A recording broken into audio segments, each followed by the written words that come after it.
Saddle up your horses.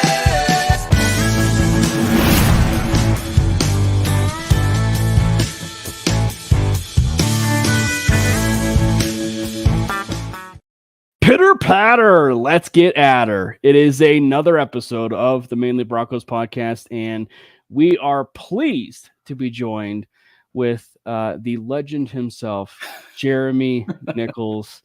He joins the Manely Broncos Podcast to talk about not about the Denver Nuggets. No. But we're gonna fit it in there somewhere, just a little bit, just a little bit. I'm wearing the Nuggets shirt. Okay. Yeah, we'll definitely be name dropping probably some Nuggets players, talk about the Denver Nuggets. But Jeremy, thank you so much for hopping in with us. Yes, sir. I think your timeline gets a bit flooded with some Denver Nuggets content, but there's some Denver Broncos stuff in there, right? Yeah, well, listen, man. Well, right now we got to talk about what's happening in the moment, right? Yeah. I mean, yes, it's a year and a half or so from the Nuggets winning their championship, pretty much. So I think when we talk about the Broncos, we talk about them during the season, right? We talk about them during the season when it's relevant in the moment, watching games. It's just been tough because, the Broncos have been having some tough years, man. It's been some tough years, going from Super Bowl 50 till now. So, we haven't had as much to talk about. Of course, we'll talk about like some training camp stuff because I'm excited to find out what's going to happen. I want to know about the quarterback situation because Sean Payton hasn't really. He's not giving any information about that right now. Is it Jarrett Stidham? Is it Bo Nix?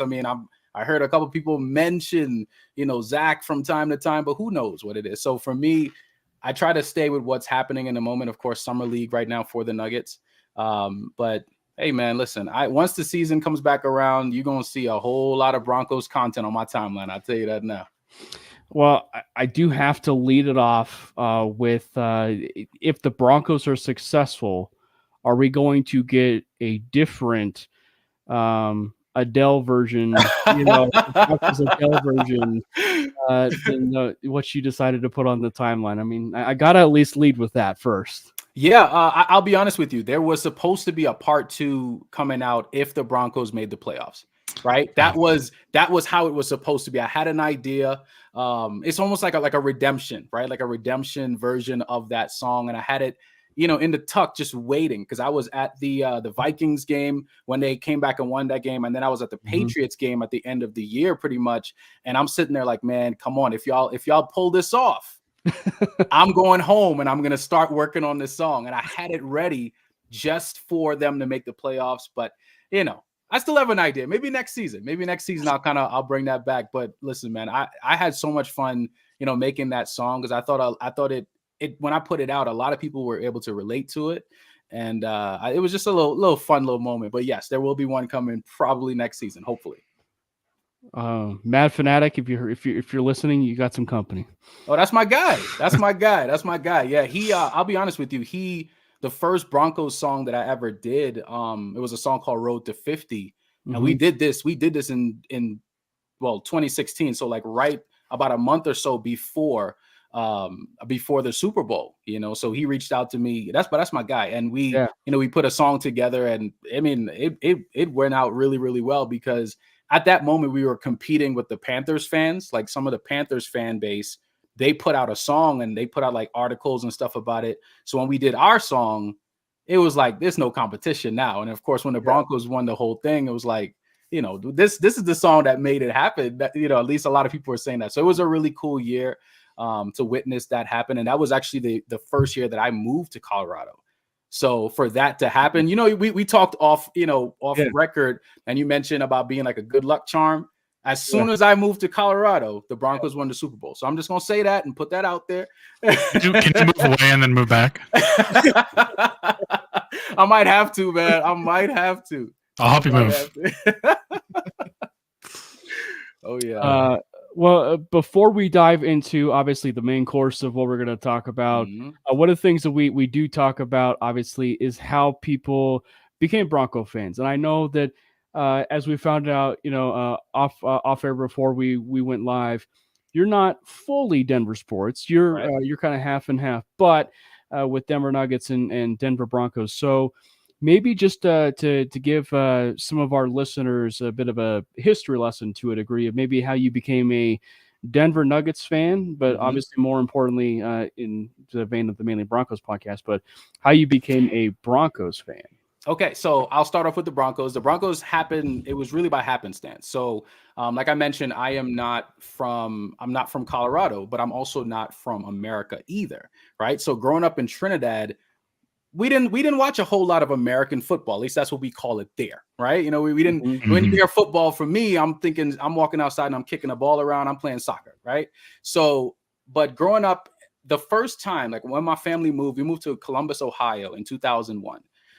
People are playing Nintendo 64, right? Somebody breaks out NFL Blitz, okay? They break out NFL Blitz, and mind you, at this moment, I didn't know what I was doing. I'll be honest with y'all. They took out this game, and I'm like, dude, what is this, right? But I'm scrolling through teams, and I'm like, okay, I got to pick a team that I'm going to use. I saw this team, and I said, there's like a horse thing on it, right? And the correlation for me was this. My favorite Pokemon at the time was Rapidash, right? And Rapidash looks like the Broncos logo. Like if you look at it, I saw that and I was like, and plus my favorite color is orange. So my favorite color has been orange my entire life. And that's really how I picked the Broncos. I was just like, oh, that's it. So there was nothing, I didn't like watch them win their Super Bowl and be like, that's my team. No, I picked them based on the fact it looks like Rapidash. Yeah, it was a Pokemon correlation. Actually, that's amazing. All it was. It's so cool though. It was all it was. It was just a Pokemon correlation.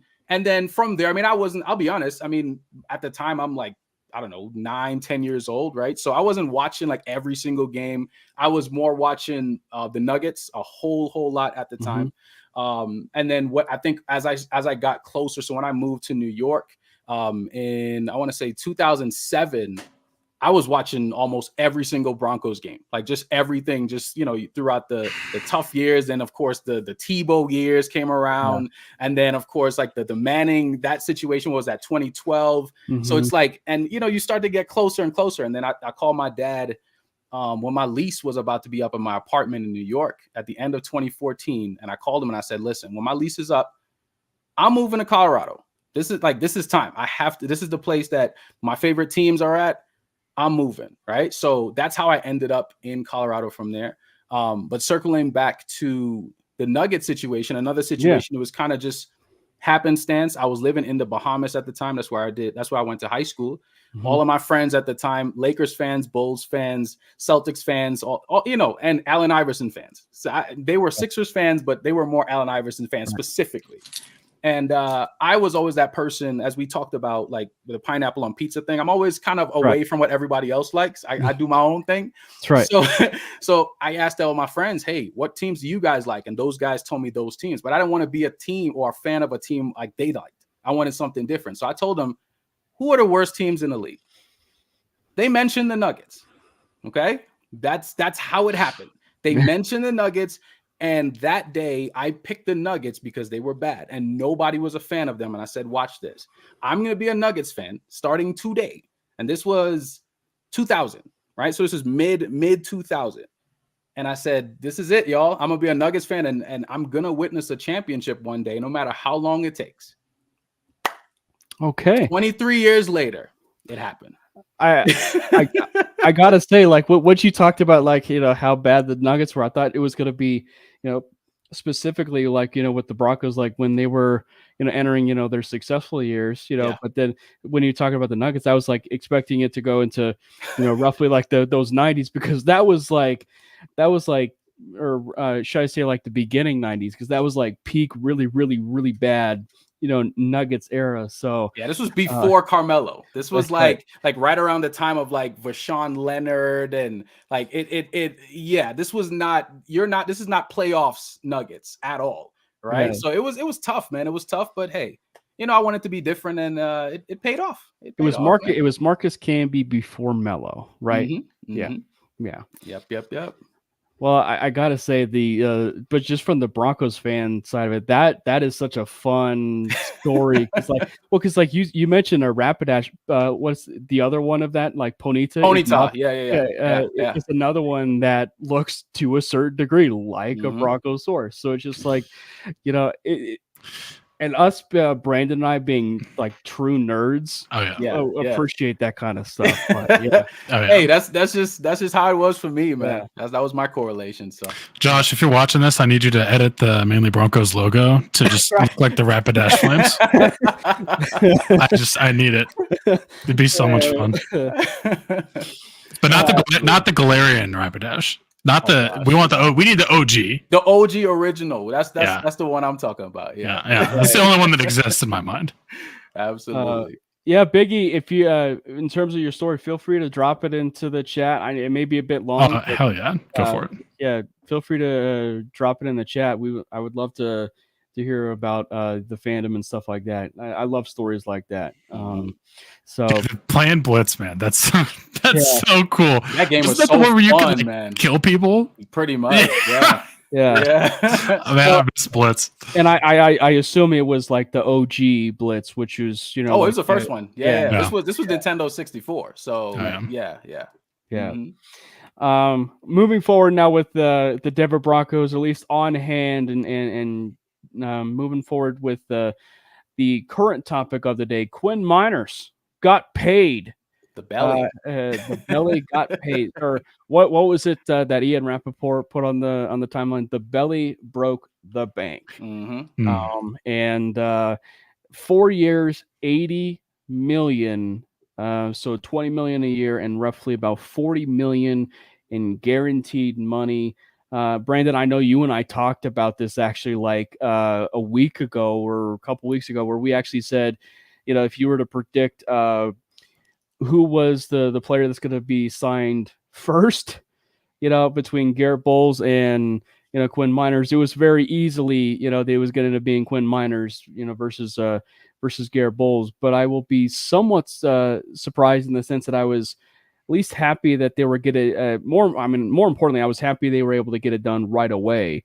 But I was kind of surprised to see that Miners was the first domino and not PS2. I don't think it affects anything, but I was a bit surprised that Miners was actually the first domino. Yeah, man, I'm so hyped about this. Quinn Miners, he's getting paid like a top 5 guard now. You can make an argument that he's a top 5 guard. I mean, there's a lot of really good guards in the league, but I do think this kind of puts the pressure on him a little bit, but now he's going to go out there like this guy's going to continue to be improving. He's going to continue to push the envelope forward, and I think he's going to become and be a top 5 guard. Right now, he's definitely top 10, probably top 8. Like, he's a really, really good guard. He got paid. I'm super happy for him. For anyone who somehow doesn't know, if you're a Broncos fan and you're watching this stream, which I don't know how you wouldn't know this, but Quinn Miners was, first of all, played Division III at Wisconsin Whitewater. His entire senior year was canceled because of COVID, and went viral for doing his like O-line workouts in the Canadian wilderness up by, I think it was like his uncle's cabin or something. And like, there's literally just like videos of him like doing pass blocking sets on just like against a tree. It's so cool. But yeah, I'm so happy that the Miners got the bag. We definitely need to keep him around. He's an underrated guard. And I think guards in general are a bit underrated as a position. In the NFL, like if you have you need good guards, and Quinn Miners is a fantastic guard, and we have him through 2028. So I'm happy. He definitely deserves to get paid. I think he's going to go out there and prove even more that he deserves this money. And hell yeah. Jeremy, what about you, man? When you heard the news about the belly getting extended? Yeah, I mean, I was excited for him. I mean, just like you said, I mean, even going back to the last couple of years, one of the things that a lot of Broncos fans were worried about was the offensive line, right? I mean, we've heard that for years. It was like, is it a quarterback's fault? Is it the offensive line? Like, what's the issue, right? And I think for me, Quinn Miners is one of those guys you had to pay. Like, you kind of got it. You got to start rewarding the guys that are really putting in the work. You mentioned PS2, right?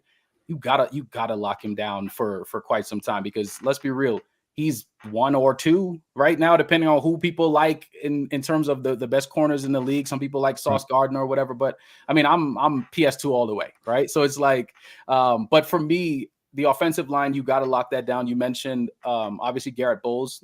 Oh, listen, those first couple of years had some moments, right? I mean, I was even one of those people that were watching the games and I would count how many times they would say, holding number 72. Like you would kind of be waiting for that every game, but you haven't really heard it much lately. Like his game has become a whole lot more disciplined. And I think a lot of Broncos fans are now behind the idea like, hey, let's lock him down. Let's make sure that we have him because he's actually becoming a lot more consistent. So I think for me, Quinn Miners in his own right, he deserves it. You talked about being a top 5 guard in the league. I think he is. And I think now that he is going to be paid like one, there's an argument there. Yeah, it's top 5 right now. There's a lot of good guards, but damn, he's up there. Yeah. I mean, listen, I think, the people like to use the word aura, right? He's top 5. He's top 5 he's top with aura. No, right? he's top 2 and he ain't 2. That's fair. Right. So, I mean, I do believe he deserves it. And I think right now, you lock in this offensive line.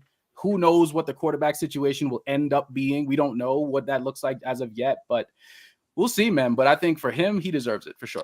And based solely off of contract, he actually was paid like a top 5 guard. I mean, I think. He's making top 5 guard money. Yeah, I think based on the money that got handed out, he matches actually Quentin Nelson, which I think lumped together puts it at probably like the 3rd ranked contract, as far as guards. So. Yeah, I mean, it puts him in that territory as far as top 5 guard. And I think that, when we talk about the offensive lines of the past, like there's actually an argument to be made just strictly from the offensive line perspective that Quinn Miners might actually be their best offensive lineman since probably Ryan Clady. Like, and I think that and even more so, me and Glenn Hauser of the 5280 podcast and one of the founders of the network, we're talking after 5280 yesterday, and there's an argument to be made that the 3 greatest players, and granted there's not a lot, but 3 of the greatest players to ever wear number 77 right now are Carl Mecklenburg, Larry Alzado, and Quinn Miners. And granted, it's such a unique number, but still, that's just where Miners has, pretty obviously, cemented himself. And I think that, the moment he stepped foot on the football field was really when you really got a chance to really see who this guy was, the absolute, we use it a lot, but the absolute dog that he was, as an offensive lineman, truly that rookie year. I mean, it goes back to him at the Senior Bowl, even. Right. He was pancaking dudes. It was amazing. But I think it might have been his rookie year, and it's one that gets circulated now on the timeline on X or Twitter, and it's the Kansas City game. And I think that was his rookie year, where he's finishing, blocks. And I think that, to a point, you want to know what those fine line and discipline things, but man, that is such it's a lost, I think, art sometimes, I think, with fans, because we get so gravitated to the big play, but something like that, the Dallas Cowboys game, we're finishing a block and we're just going to take our belly and literally just belly flop on top of the guy, as soon as we're done, to basically put our our stamp of approval of, that was an absolute, incredible block, if you will. So he's basically been doing that. And I liked how Brandon brought up his workout video. I mean, that was like a Paul Bunyan, like workout video. I mean, the guy I think it was pretty obvious, from that moment, even when you saw it there, he was a down and dirty, type of player. I mean, you really don't want to say oh, was this a true workout video? Or was it a something that was staged, in a sense? But, I will admittedly say I got some Rocky vibes, when he was getting ready to face Drago, and he's, out there, Let's go on. Let's go on. Yeah. Yeah, dude. Quinn Miners just honestly sometimes just I know it's too easy to just focus on the ball, obviously, especially for casual fans. But sometimes if you just watch Quinn Miners for 3 drives, and it's like so entertaining. Mhm. Dude is out there just like ragdolling people. Yeah, he's hard to move around, man. He's really is. a mountain. Yeah. Yeah. Um, So, and I think that, with that, I think it's really important that when and Brandon, we had the conversation about the offensive line, but, Jeremy, like now with Miners locked up, are you confident with this offensive line now moving forward? I don't want to talk about it from, this last season, because it was such the unfortunate thing, and this is just the way things go hand in hand. Quarterback position, with it and with the offensive line, like right, yeah, like mobile quarterbacks, they do put a decent enough strain on the offensive line in terms of holding their blocks longer. Whether it's running around and doing what they need to, it does put an extra strain on you, and to a certain degree, it makes you a better.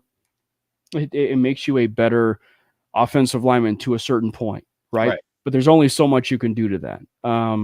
But now with Russ out of the building, and if you will, the Sean Payton now really molding, now this into possibly the team that he wants, quarterback wise, schematically, and even from Zach Streif's point of view, being the offensive line coach, are you confident moving forward with, maybe this offensive line? Okay, I will answer that by saying I'm getting there, right? Like I'm getting to the point where I can say, you know what? I'm starting to feel some level of confidence only because of Miners, only because of Powers, Bowles, those 3. Now, the other 2 positions, I'm not so sure. Mike McGlinchey, how are we looking at that? Is he still that level? Like, is he still where a lot of other teams are looking at him like that's the type of guy that we would want on our team, to protect our quarterback? Is Sean Payton looking at him like that right now? I don't know. So I'll tell you, we've had too many situations where you would see a name on an offensive line, and on paper, it's like, oh man, we got it now. But then you start watching the games, week 1, week 3, week 5, and it's like, wait, why is he not making a block right there? But you made a great point bringing up Russell Wilson. That style of play was a little different. He would move around a lot. You talked about you would run into those penalties where a lot of holding, a lot of different things is happening. In a Sean Payton run offense, if we go back to like his Saints days, right? We're looking at the Drew Brees situation, right? Yes, he would move out from time to time, but for the most part, he was a pocket passer, right? A lot of accurate passes. Is that what we see in Bo Nix? That's the question. Is that the type of offense that Sean Payton wants to run with the Broncos? And I think if that's the case, I believe that the Broncos can hold. I think they can do what they need to do. Unintended. Right. Well, yeah, hopefully not in a bad way. I think they'll be able to hold their ground and actually protect whoever is because like I said, I don't know who the quarterback is going to be. I'm hoping it's Bo Nix personally, just because I want to see that connection with him, Troy Franklin. Like I want to see Tim Patrick come back strong. We saw how consistent he's been, when he was not injured, right? Because Tim Patrick has missed quite some time. So I'm just hoping, man. I can't confidently say that I'm confident in the O-line until I actually see them play, because we've been talking about the O-line for too many years. Yes, there are bright spots. Yes, we talked about Garrett Bowles and the fact that he's been a lot more disciplined now. We've been talking about Quinn Miners and the fact that he's one of those guys. But I need to see it in action first before I can put my stamp of confidence on them. I have to actually see them play some real games, not preseason. I need to see get into the weeks, and then we'll talk then. Mm-hmm. Brandon, like you and I kind of talked a bit at length with the offensive line, but is there anything else you would want to add on the? We got to back it up now. That's all I got to say, because we have now, with Quinn Miners now being I think he's a top 4 paid guard. We have, I think top 3 most money invested in the line in the NFL. That's a lot. It's a lot of resources to put into the offensive line. Again, we've clearly seen that we've needed it, although with the Russell Wilson stuff, how much of that was still him. But it's nice to see us being willing to do that and invest into the trenches like that. We also did that kind of on the defensive line as well, a little bit with some of the guys we brought in that we talked about before, like Roach and the law firm of Franklin Myers. But no, they're putting their money where their mouth is as well on the offensive line. And the cap keeps going up. We have a lot of cap, much to a lot of people's chagrin, because they think that we have no cap because we ate Russell Wilson's contract. And we also have the by far richest owners in sports. So what is money? But definitely investing in that offensive line and protecting your potential first-round starting quarterback. I mean, he obviously was a first-round starting quarterback. I don't know if he's going to be our first-round selected quarterback. Don't know if he's going to be the starter, but I would anticipate that he probably is. If you're going to invest a top 10 pick in a quarterback, like also, or top 12 pick in a quarterback, also protect him. And they are doing that. And there's other ways you can invest in him that we'll talk about in a minute. But no, I mean, I like it.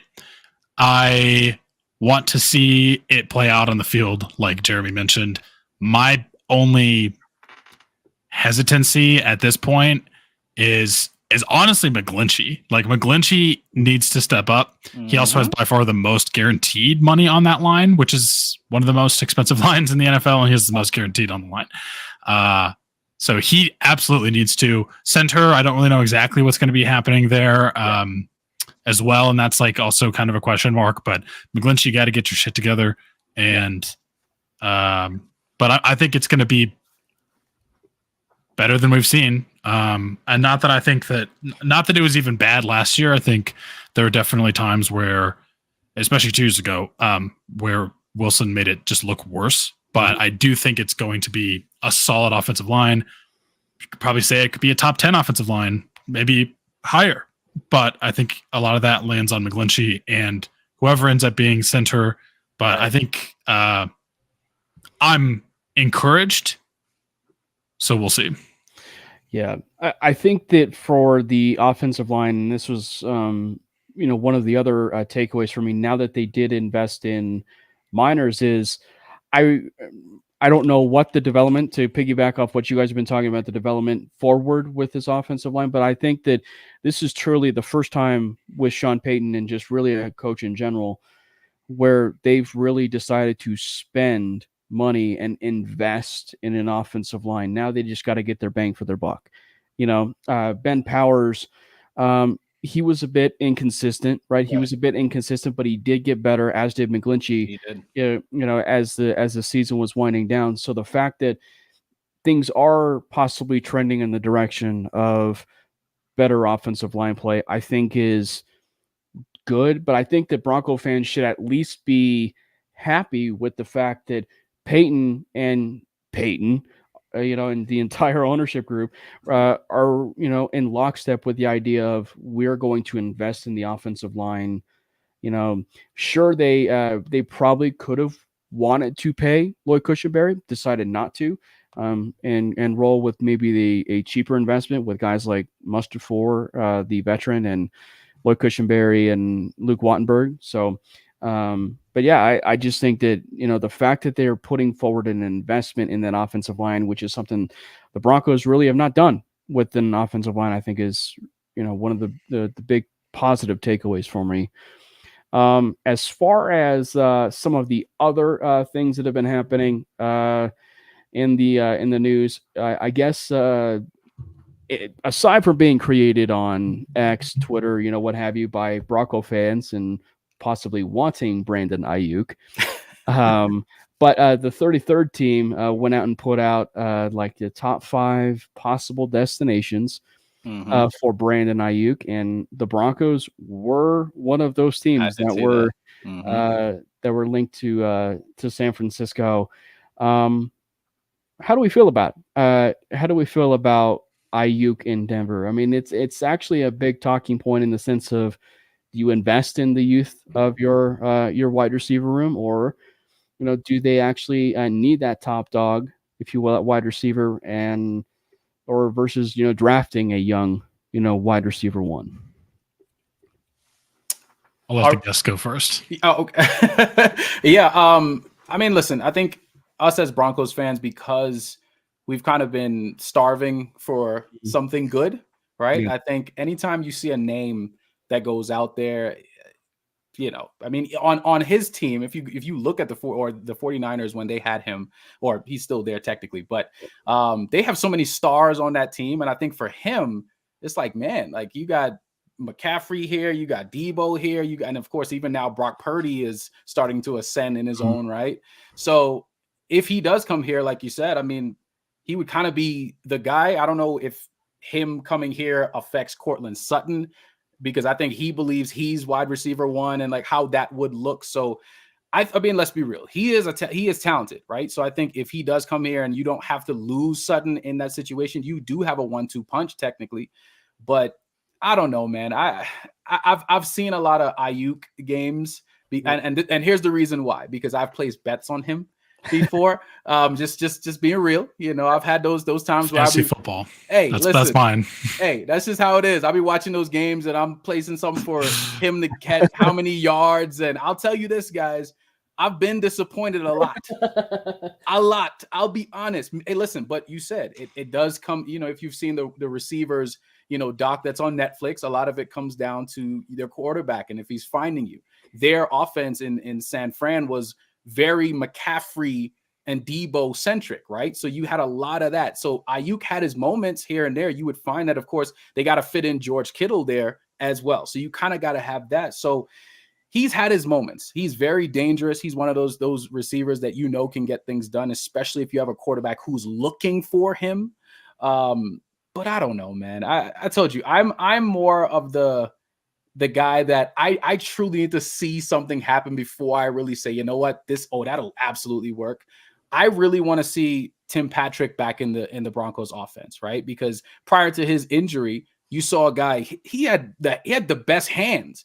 You throw a pass in Tim Patrick's direction, he's catching it. That's just what it is, right? So now we're looking at a totally different Broncos team, right? No Jerry Jeudy anymore. He's gone. Mm-hmm. So what are we looking at? Josh Reynolds, Marvin Mims. I mean, Mims more of a returner. I like his return game. I do. So yes, Aiyuk would help the Broncos in theory, but how does that make Courtland Sutton feel? I think that's the question. Yeah, it's definitely a multi-layered way to look at the whole Aiyuk thing. Yeah. What about you, Brandon? I mean, we need another Brandon here in Denver, so I'm in. But I think that's a good point with Courtland Sutton. I still don't even know, does Courtland Sutton want to be here? To be honest, correct, yeah. And if you don't know that, or that Courtland Sutton is not looking to stay around, I would 100% go out and get Brandon Aiyuk. I want to know what the cost is going to be.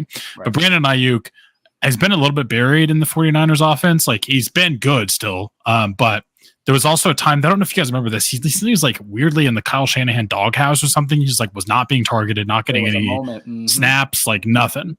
And whenever they do go for him, this dude is super talented. He is an elite wide receiver. I feel 100% comfortable saying that he's an elite wide receiver. And I think if you make him the focal point of your offense, which if we bring him in, that's literally what you need to do. I think he can prove that he's an elite wide receiver to everyone. And not that people don't already necessarily believe that, but I think he can show out in a big way. I think it's all about, you need young talent. You need young talent on offense, especially. And you're going into, again, this season having a potential rookie starting. I'm combining rookie and starting. Rookie starting quarterback. What is wrong with me? That is, we know he's going to be starting. I don't know when he's going to be starting, but you will have a rookie starting quarterback at some point this season, and do whatever you can to help him, give him better protection, give him better receivers to throw to, give him his college go-to receiver. We already did that. Mm-hmm. We gave him the protection. Not that this wide receiver room is necessarily bad or anything it's not as much as I don't know the ceiling of this wide receiver room, this is not a bad wide receiver room. And the perennially forgotten guy that also I like to bring up as much as I can, who was brought in, Josh Reynolds, super underrated wide receiver as well. Yeah. We talked about Tim Patrick, or you talked about Tim Patrick specifically, Jeremy. Tim Patrick, super, super reliable wide receiver, just sucks coming off of injury. The biggest thing with me and him is I just don't know what he's going to look like. He's had two serious injuries and he's 30. Like, I don't know if he's going to be the Tim Patrick we've seen, then yeah, give him more snaps, give him the ball more. I want to see Marvin Mims get more as well. But I just think if you can put someone like Brandon Aiyuk, who is, I mean, honestly, I like the room. I love Cortland Sutton. I think Brandon Aiyuk would probably pretty immediately be kind of like the guy in that room. And I don't know. I like it. I think it would be a smart move to invest in, again, another young star for your young quarterback. Brandon Aiyuk is only 26. He is a guy that can be a major focal point of this offense for the next 5 years at least. And I'm all for it personally. Yeah. And like Sean Payton's got to find ways to use him. Mm-hmm. Graham asks, would you trade a first round pick for him? And yeah, I guess that's that would in essence, be the golden question is, and I think that it's kind of the way that, to a degree, but it's like it's the way we looked at it with Sean Payton, right? Like, Sean Payton was worth way more than a first round draft pick based on what he does in the daily, routine and everything, because like there are far more cases with first round picks being busts than there are, head coaches necessarily working out. So the fact that, you were talking about something foundationally, I'm fine giving rid of, the first round pick for something like that. And especially considering Brandon Aiyuk is probably worth way more than a first round caliber player.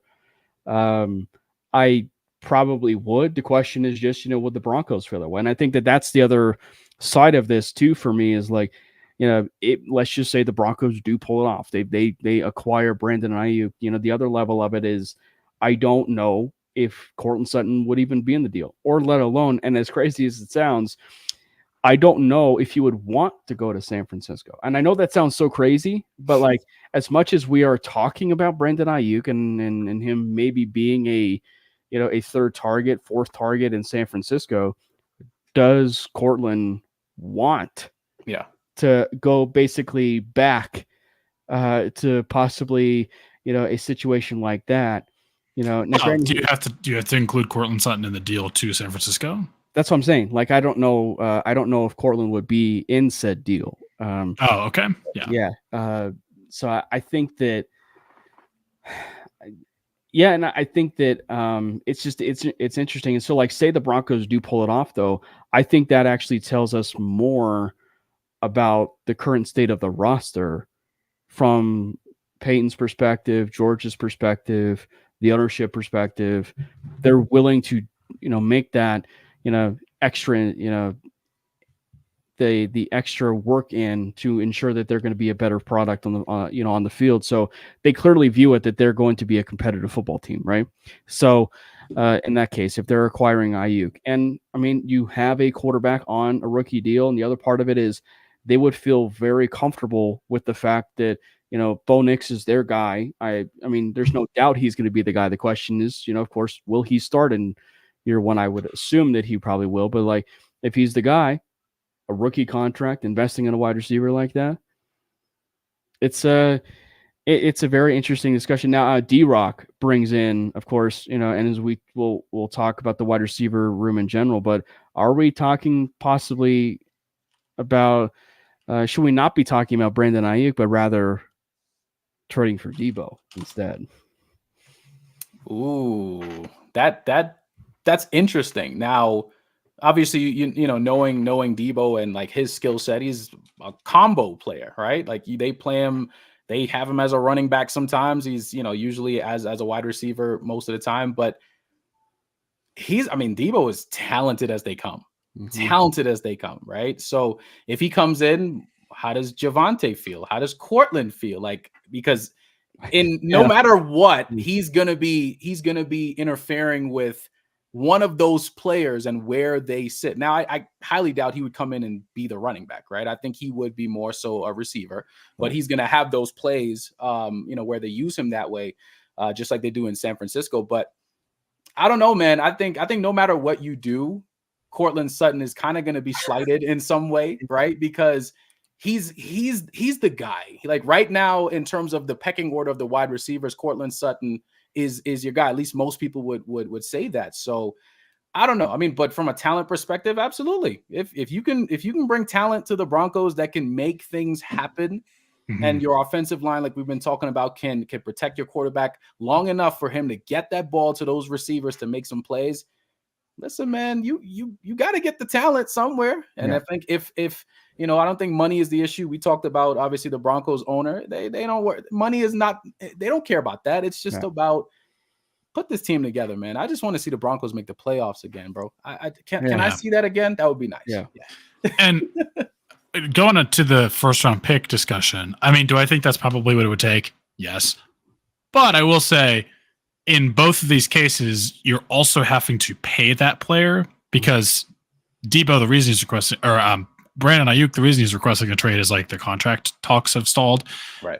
And he's in the final year of his contract. And I believe Debo is also entering the final year of his contract. I'll have to double check on that, or at least maybe he has one more after this season, but he's getting up there too, where you're going to have to pay them as well. Debo comes with the slight injury history as well. So I'm not saying I think you could get them for cheaper, but maybe. I mean, could it be a situation where it's a bit less than a first, maybe some multiple picks and a player or something? We'll see. But I do think that's probably what it would take. But I mean, it is a situation again where you have a player that requested a trade that's clearly unhappy, a player that you're going to also have to pay as well. And like that, to me, lowers the value of what San Francisco can reasonably get for him. Yeah. I mean, it's still an amazing player. So like they're going to get a good value, but just something to think about. Yeah. Well, and I think that schematically, if you're looking at both of them, I think they both fit the Broncos, obviously. But I think if you were to ask what would be a personal favorite, it would be Debo. Just out of, I mean, just you look at his versatility, the way that he can use him, the way that Sean has been able to use Alvin Kamara. I mean, we're talking about a guy that literally built and created a role for himself, if you will, in terms of popularity with the NFL, and basically remolded the way things, shape in terms of offensively. So if you're asking personal favorite, I would, ask to try and figure something out with Debo. But Brandon's right. Like when you also make the trade for either a Debo, I will say you would probably get Debo a bit cheaper than Brandon, but so we agree, we get a thumbs up over here. But I just think that for Brandon Aiyuk, you're talking about 28 to 30 million a year, given with what Justin Jefferson's contract has been like. So, but moving forward now, what is the current state of this wide receiver room? Because the wide receiver room, it does lack a wide receiver one, like a true wide receiver one. I think there's also some argument to be made. Cortland might be a wide receiver one, but still he's not consistent enough to be considered, the true wide receiver one. He's wide receiver one probably here right now, with some forgotten guys, in the room. But, I think it gets interesting because it's very easy. They're going to keep 5, and it's very easy to predict who those 5 wide receivers will be. The question is just, are they going to be carrying 6? Are they going to be carrying 7? As crazy as that is with 7, but I mean, we'll start with you, Jeremy. Is there a scenario for you where you could actually see the Broncos carrying 7 instead of, possibly 6? Yeah, I mean, possibly. I mean, it really comes down to just like we've been talking about. I mean, you're going to have to carve out who your wide receiver one is, right? You no matter what. And I think the way that I see it is this. Yes, Cortland Sutton, based on his history with the team, even last year, he had a lot of moments.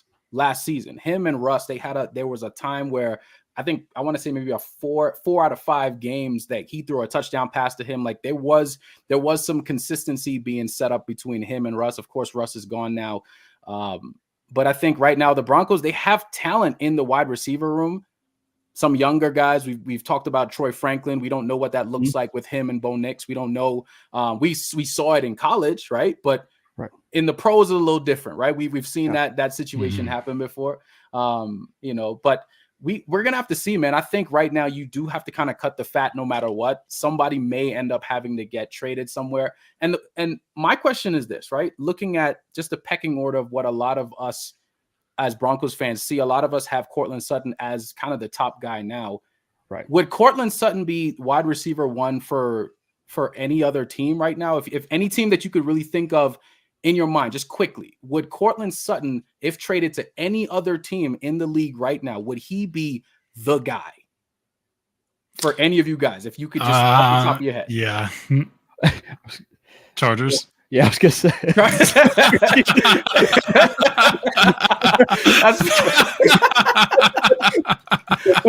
That's fair. That's fair. Hey, man. At least for now, we'll see. But yeah, that's probably, unless Ladd McConkey shows up as a rookie, right? Or Quentin Johnston gets his act together, which it's I tough, would doubt. Man. It's tough. New England, okay, that's maybe that's fair. Yeah, that's fair. But it's not a whole lot of places that he can go where he walks in and he's like, oh yeah, I'm him. That's not the case right now, right? But so with that being said, he is still the top guy in Denver. So of course, looking back at the talent of Aiyuk and of course Debo, like we talked about, the Broncos just got to get some talent. You got to get somebody who can come in potentially and be the guy, somebody who's targeted. And listen, and teams have to plan for that. I don't know how many defensive coordinators lose sleep thinking, oh man, I got to scheme and stop Courtland Sutton from doing this route here or getting downfield. Like, I don't know if that's a serious thing right now. So listen, man, the Broncos have options, maybe not the best, right? But there is talent there. So I think we have to see. It's going to trickle down from the offensive line, the quarterback play, all of that until it gets to the receiver. We'll see Javonte Williams. We'll see if he's going to be him now, because of course he's had some injury issues as well. That plays a big role in the offensive line and all those things, as well as a running back. So we'll see, man. But we're gonna find out. Yeah, because it's really easy to pick the 5. Like if you're going off of right now, I feel like it's one. Does it like it has to be 6 in my mind? 6 is the minimum, because the first 5 is obvious to me and clearly as well to Cam. Obviously you have Courtland Sutton, you have Marvin Mims, you have Josh Reynolds. Those are kind of like, if you're going at maybe your initial main 3, that's kind of what I'm looking at. Obviously they're staying. Tim Patrick obviously is staying. Troy Franklin, you just drafted him. And that's the 5. And that's the 5. And that's why I'm like, to me, the number starts at 6, because like we're absolutely at least having 5, and then take your pick of Lil Jordan Humphrey, maybe Jalen Virgil, maybe Devon Vele, Brandon Johnson, right? Philip Dorsett. I mean, you get into some other guys that are more like Michael Bandy, David Sills. I don't know if they're necessarily going to stick around that long, but like of the 4 that I just mentioned, I could make a pretty solid case for any of them. Like Lil Jordan Humphrey, solid wide receiver. Brandon Johnson, also good. Jalen Virgil shown some flash. Vele has apparently been showing out pretty well. So to me, it's at least like you absolutely have 5. You probably have 6. 7, I don't know. The biggest thing to me is like, what are you going to do with, I don't know. I feel like the running back room is a little interesting because like there's the injury. Did you guys see the Blake Watson stuff? In terms of the, he got drafted by the UFL. They did, and then we put him on the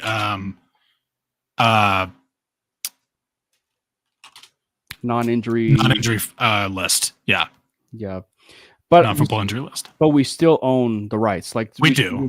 We should clarify that. So to a certain degree, it's like it's not, but it is. Like it's almost like G League or like like in the NBA, like you actually own a player's rights, even though they're like in the G League right now. Mm-hmm.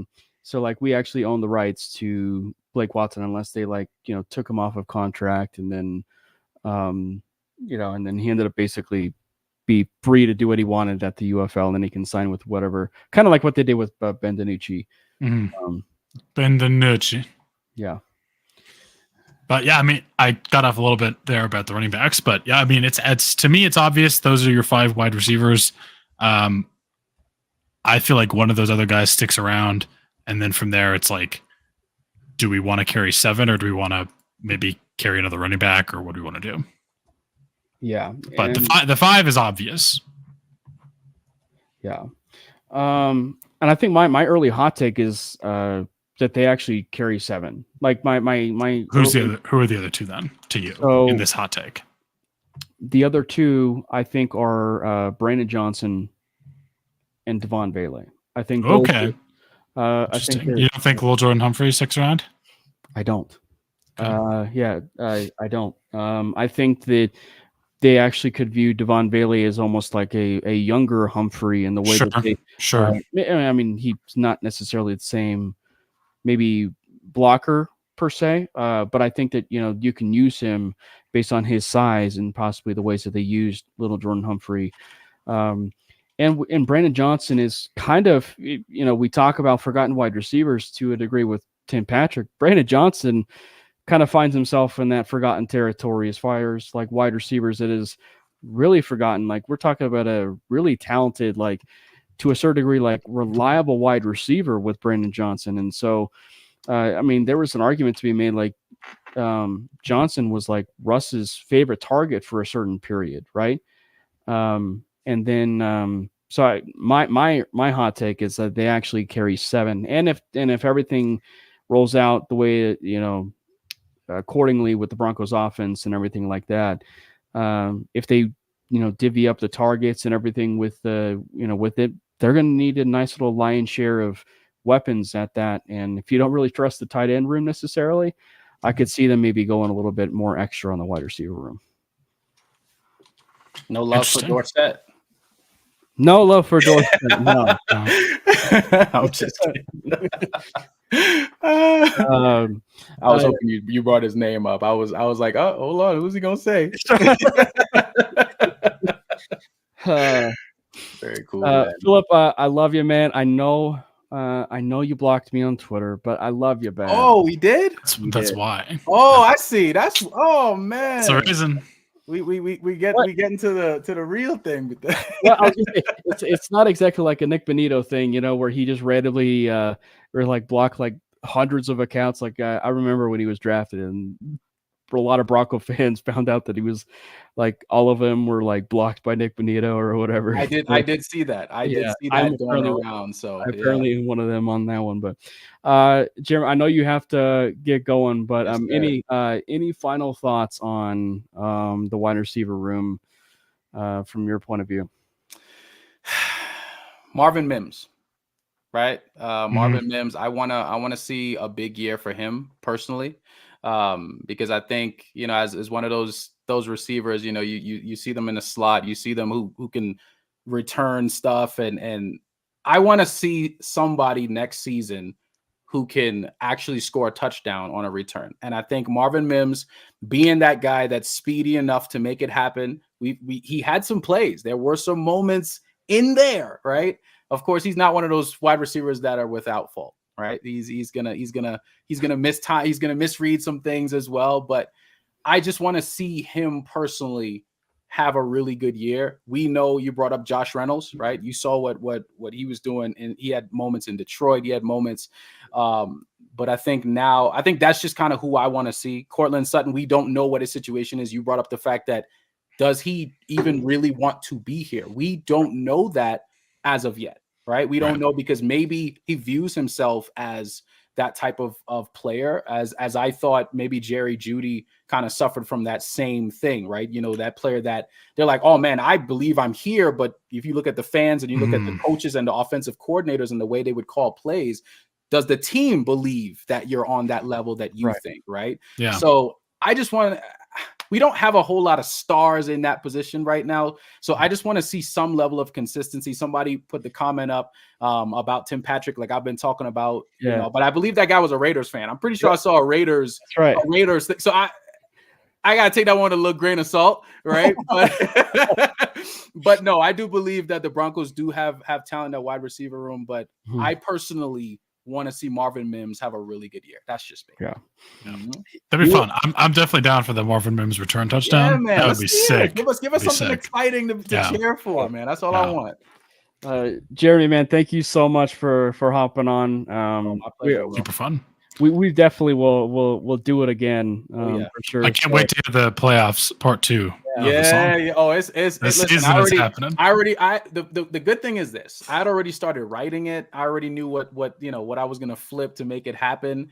I just couldn't put it out yet. It's not perfected yet, but I was gonna really put that out as soon as I heard the Broncos have made the playoffs. That's all I wanted to hear. So we're gonna have that redemption song come out, and I think a lot of people are gonna love it. But listen, guys, I appreciate y'all letting me on here. I gotta go be a dad and take care of some stuff for my daughter. But it's always fun talking sports, talking Broncos, Nuggets, whatever. Just let me know, and we'll make it happen. But I appreciate you guys having me on the program for sure. Yeah, and I'll tell you what, you feel free to come back in here anytime, man. We'll make it work with the schedules and stuff. Let's do it. Certainly appreciate you, buddy. All right, guys. I appreciate y'all, man. Yeah. All right, y'all take care. Yeah, see you. All right.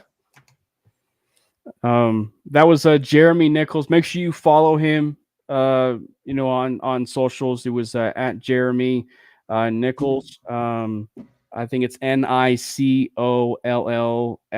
not a typical Nichols, if you will, in terms of spelling. Yeah, 2 L's, Nicolls. Yep. So make sure you follow him. It's some great Nuggets content too. Yeah, great Nuggets content. Go Nuggets. And he's just overall a awesome guy. Super cool follow.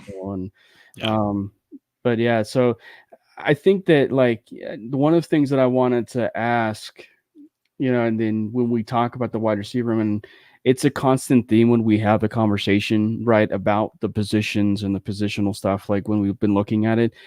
I'm not trying to say it in a way, and in conversation, say it in a way that's in an indictment on the roster, right? But when you talk wide receiver room, right? You talk wide receiver room. Is there a player that you trust more or the most with this wide receiver room? That's to a certain degree, maybe wide receiver 1, right? Conversation, but is there a wide receiver you trust more of the 5? I'll just say that. It's got to be Courtland Sutton. He's the only one that I can. He's the only one that has I have any established history of that's not been recently diminished by injury. Tim Patrick is definitely up there, but again, the injuries. Troy Franklin, who's a rookie. Josh Reynolds, first year with the team. Marvin Mims, second year. It's Courtland. It's kind of Courtland or bust, to be honest, at least for me. And not that I don't distrust those other guys, but if you're saying who is the trustworthy veteran in this room, it's Courtland Sutton. And that's partly why I am very in on. And I mean, look, yeah, he had a bit of a down year yardage-wise, reception-wise. He had 10 touchdowns. He didn't have a bad year by any means. But definitely the does he want to continue to be on this team? Question is lingering. And I'm not saying this with anything against him. Don't hear what I'm not saying and don't take this the wrong way. I'm not questioning I'm not questioning his commitment or his loyalty. I think it's fair that he could be I went through all these quarterbacks. We have a new one again. I'm tired of losing. I want to go somewhere where I can win. I want to get paid. I want to be able to prove that I'm a big time wide receiver in this league. And it's hard to do that when you have subpar quarterback play for your entire career, just to be honest. So I get it, but the questions does kind of still remain. Does he want to continue to be here? And if he doesn't, I get it. Yeah. But if he doesn't, then yeah, there's a big void, in my opinion, that's left there. And that's why I'm so for Aiyuk, because I think Aiyuk would come in. And to be honest, I think Aiyuk is better than Courtland Sutton. And I love Courtland Sutton. And I think Courtland Sutton is a great wide receiver, but I think Aiyuk is better. It's not even close.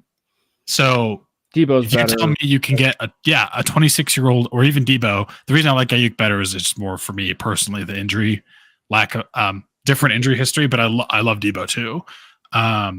So I don't know. To me, that's the guy that I'm saying right now that I trust the most. but you put Debo or Aiyuk in there and Yeah. instantly ratchets to the top of that list. And not, again, that I would distrust Cortland Sutton, but I also don't know if I see a scenario where one of those guys gets added and Cortland Sutton is still here. But yeah, I mean, that's the only guy to me that I can say I trust it. So I'm not going to say Personally. I'm not going to say he is the most trustable, but we're not in. We are not in. The rooms in terms of the final determining factor of who's going to end up being the starting quarterback.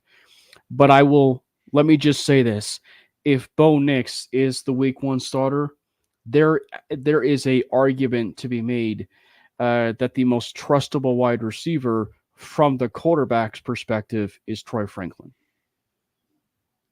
As crazy as that sounds, the one that he trusts the most, sure. I'm saying, like, who do I trust the most? Right. If you're asking who does Bo Nix trust the most, I mean, honestly, I don't know if we can answer that question until at least after training camp and probably even later. Right. But the only reason why I'm saying, I would say the same thing. Right. And so, like, there's at least an avenue. I'm not saying that's the right answer by any means, but like there's a avenue to where you can look at it from the vein of like, if Bo Nix is the starter, there's an argument to be made that probably the most trustable option in that wide receiver room is Troy Franklin. Mm-hmm. I don't think so. For me, given all the injury history and everything, unfortunately with Tim Patrick, I still, as crazy as it is, I would actually say that Tim Patrick is probably the most trustable wide receiver out of that room, out of anybody.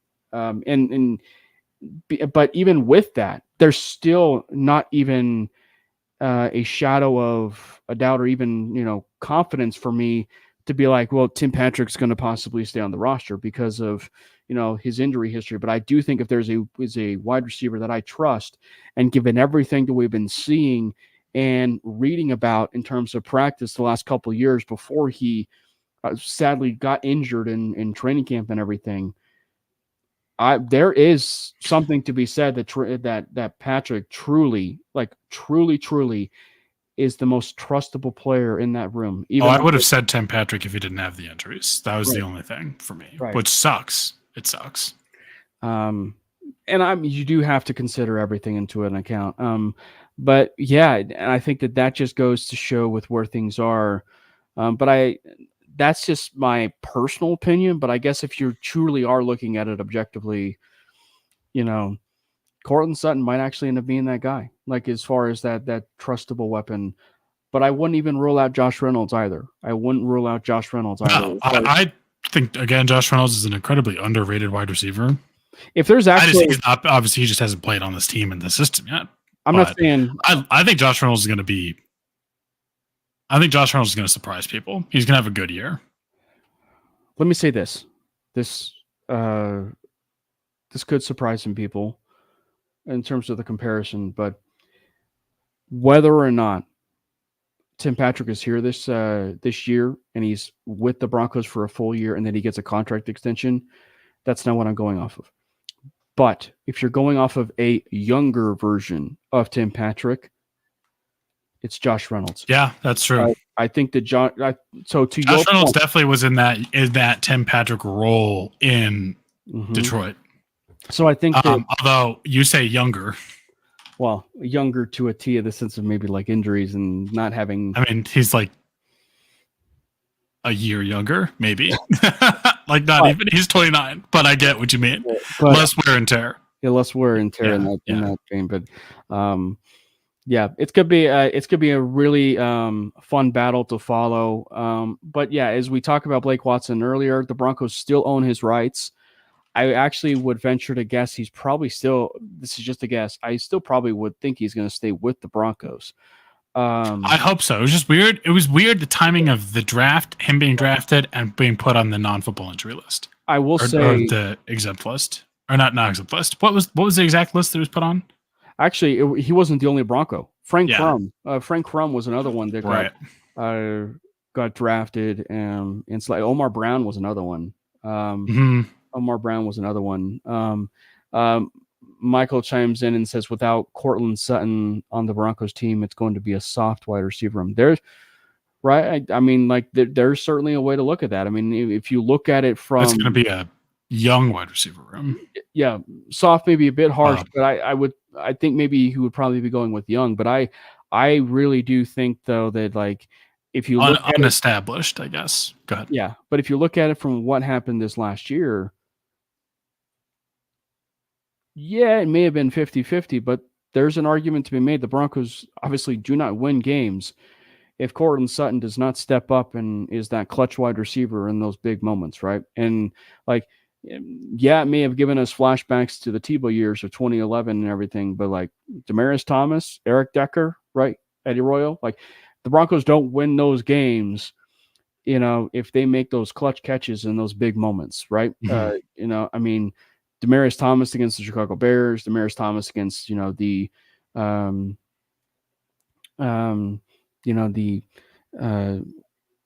Pittsburgh Steelers, obviously that's the most notable one. I mean, like Eddie Royal actually against the Raiders. Sorry, Jack, I know you're in the chat, but yeah, the Eddie Royal catch that was insane from Tebow. But I mean, like, yeah, so I think that, you know, there's something to be said about clutch moments, and when you're a wide receiver and you rise to the occasion in clutch moments. So Cortland, if that carries over and you're able to have a little bit more consistency and success and you're getting at that 1,000 yards, you're talking about not just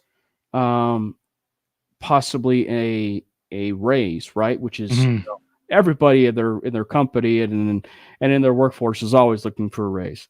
So you're not just talking about you know, possible raise, but you're also talking about, more importantly, the notoriety for yourself to be considered a wide receiver one in the National Football League. So if that happens and he continues those clutch moments and he's getting those extra yards, he's getting that yak we've been seeing from 2019, there's definitely something to be said about him truly being that guy in that room that truly he might be at this particular point.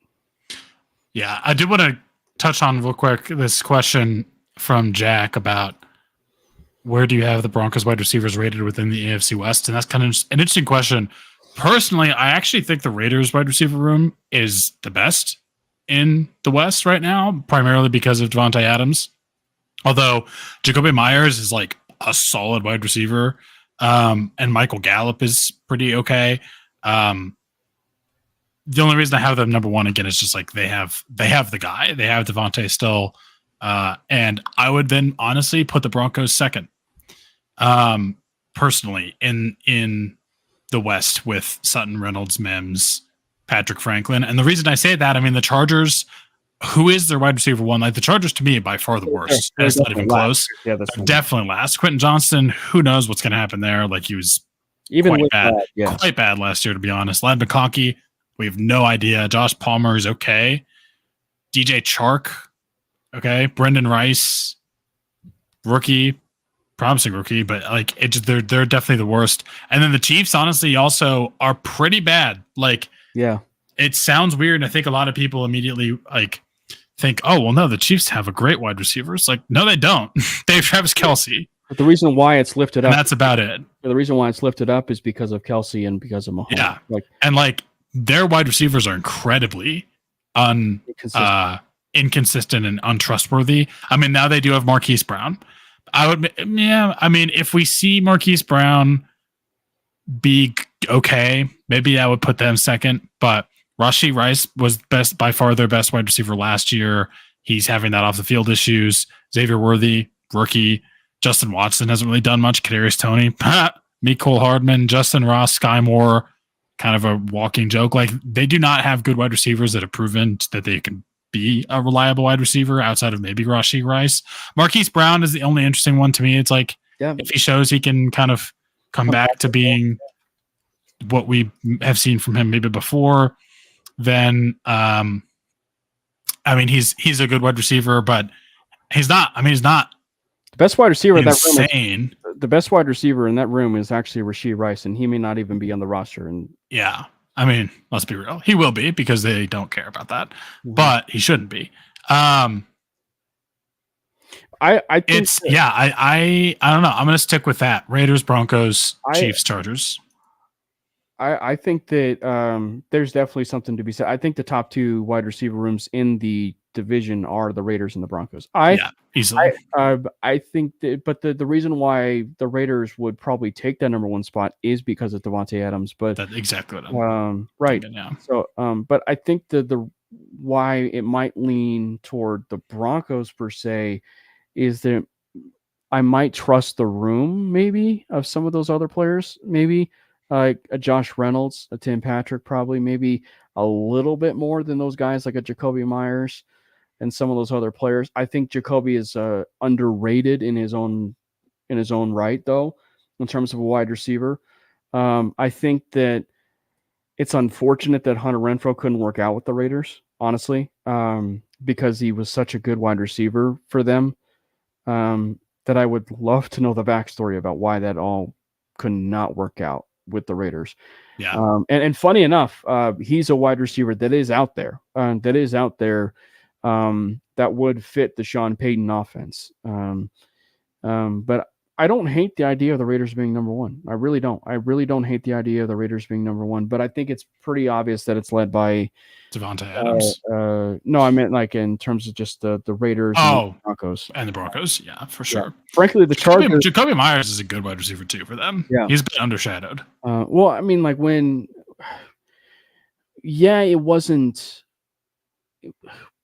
for a point when the Patriots had their wide receiver room, with Jacoby Myers and Kendrick Bourne, to a certain degree, it wasn't exactly like the Broncos or actually there was a certain level where it was probably the Broncos wide receiver room, maybe to where it is now, where it's like they've actually got a bunch of solid names and solid pieces, but they're not wide receiver ones. They're just a whole bunch of wide receiver twos, maybe, or wide receiver threes with the ceiling of wide receiver twos, right? So I mean, like when they were with the Patriots, though, they were really solid weapons for the Patriots team and for what they were able to operate. So I think that it does get overshadowed with who they were as a wide receiver group. So again, I don't hate the idea for the Raiders at all being number one. And, I think if you're looking at it, Broncos probably are too, based on injuries, and you got to call it for what it is, but due to the lack of quarterback play and everything,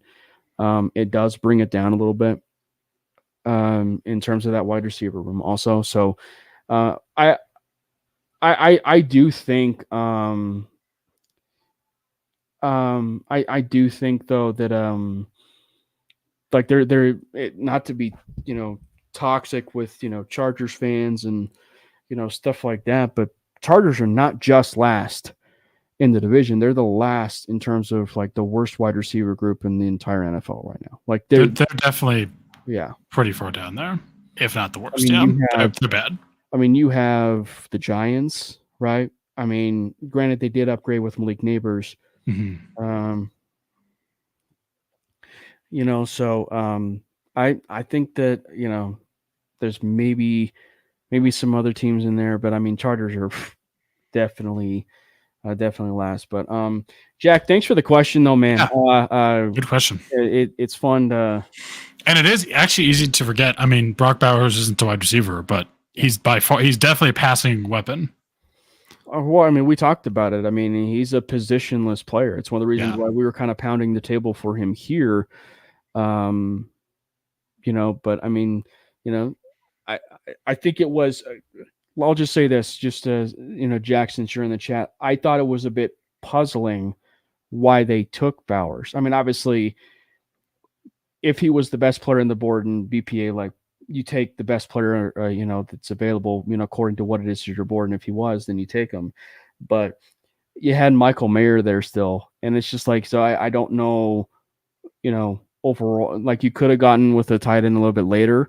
So I'm very curious to see how all of that's going to shake out. But again, Bowers is a positionless player, so he does upgrade, the playmaking of that rim, which, let's be completely honest, the Raiders need a bunch of playmakers, to that offense. And hopefully, for the sake of being competitive, the Raiders don't address the quarterback position next year, and we can continue to, see the Raiders, suck again with quarterback play. No, I'm just kidding. But anyway, thank you to every single person who was in the chat. Jeremy, again, thank you so much for hopping in, man. So much fun. You're welcome anytime. Michael, Jack, Graham, Biggie Bronco, D-Rock in the house as well. By the way, I don't mean to actually do this. Brandon, I am very disappointed that Big Mike was not in this chat tonight. Quinn Miners gets extended. Dude, that would have been Quinn Miners, been pristine. Yeah, he gets extended and he's not in the YouTube chat. Like he's like at all, like commenting about, Come on, man. He's slacking. So Big Mike, slacking. Big Mike, if you are actually watching this stream and not commenting, we are very, very disappointed in you. Yeah. And look, I mean, I realize that you're playing some video games and everything. You could he's probably playing college football, but yeah. I'm surprised. I did want to mention real quick, Biggie. I feel like we didn't talk about it. We did see your story of how you became a Broncos fan, though. So for anyone missed that, his name is John. He lived in West Virginia, and apparently, like, you hear West Virginia, you think like, oh, Pittsburgh Steelers or Cleveland or Cincinnati. But he was watching the Bengals Broncos game when John Elway was our quarterback. And John Elway just got apparently was getting just crushed by the Bengals. And he was like, my name is John. His name was John. I became a fan instantly. I think it was back in 1986 or 87.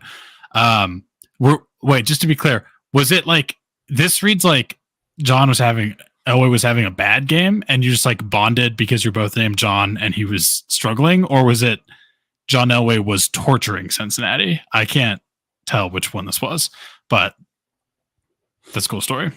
Oh, also, the other person that was in the chat was the biggest troll of all time, but yeah, that's beside the point. Anyway, thank you guys so much for wait for the picture that he will have for me for next week.